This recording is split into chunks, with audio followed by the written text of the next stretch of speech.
Un poco la idea de la gira fue abordar este tema de los nutrientes de distintas ópticas. Esteban Ciarlo lo hizo bastante desde el suelo y desde la cadena de producción de fertilizantes y de consumo de fertilizantes. A mí me tocó más hablar un poco de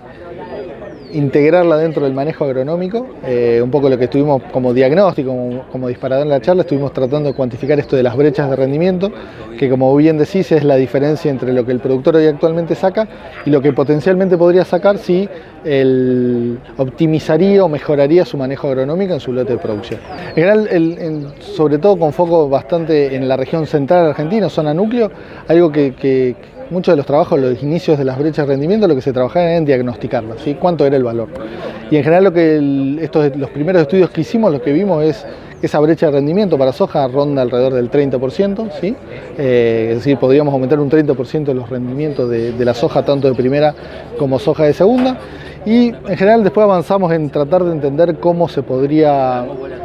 cerrar esa brecha o aumentar los rendimientos, que básicamente va por el lado de, hay un montón de factores como la fecha de siembra, la densidad, el grupo de madurez, pero una parte viene por la nutrición y es lo que estuvimos discutiendo hoy. Estuvimos charlando bastante, es que hay una necesidad de mejorar los niveles de fertilización y que hay estudios que muestran que hay respuesta en soja al agregado, a la mejora en la fertilización, sobre todo con fósforo y azufre, tanto en rendimiento y en algunos casos también de calidad de grano, que es algo que la industria también nos demanda como productores de soja. Y a su vez esto que vos comentás de agronomía, un poco también se estuvo charlando en, bueno, está bien, hay que fertilizar, ¿cómo hacemos? Y se discutió bastante en rever otra vez la importancia del análisis de suelo para tratar de guiar esa práctica y ser un poco más asertivos de hacer análisis de suelo para entender si debo o no fertilizar y cuándo más o cuándo menos para tener un diagnóstico. Un poco todo lo que estábamos convocados acá, coincidimos que hay que mejorar la fertilización de los cultivos, no solamente en soja, en todos los cultivos, pero también es necesario ese diagnóstico para hacerlo. Hoy por hoy algo así como menos del 20% de los productores hace análisis de suelo, pero también un poco la pregunta del millón es por qué no se hace o por qué no se fertiliza más. Un poco se discutió en la charla, obviamente hay una cuestión económica, ¿sí? Igualmente hay algunos trabajos que muestran que esa respuesta en rendimiento a la fertilización apalanca mejoras en el margen bruto,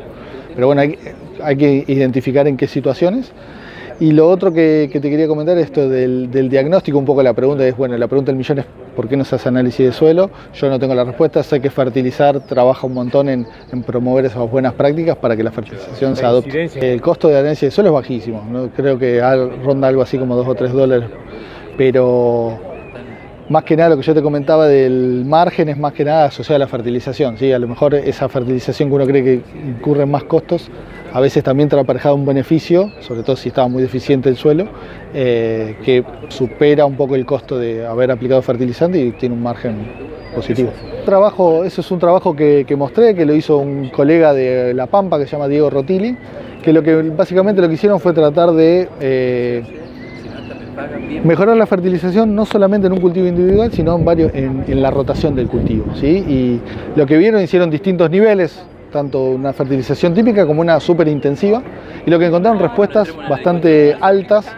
si mal no recuerdo algo así como el trigo el 75% de respuesta y en soja un poco menos, 25%, pero positivas, y que ese margen rondaba alrededor de los $180 por hectárea, lo cual era beneficio, tenían una mejora en el rendimiento y una mejora en el margen. En general rotar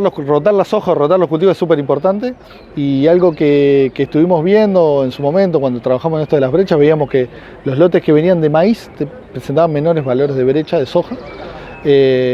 Y algo que estuvimos relevando este último tiempo es si había cambiado la proporción de soja sobre soja o soja sobre maíz que se viene haciendo. La buena noticia, o lo que vimos nosotros con datos de Córdoba y Santa Fe, es que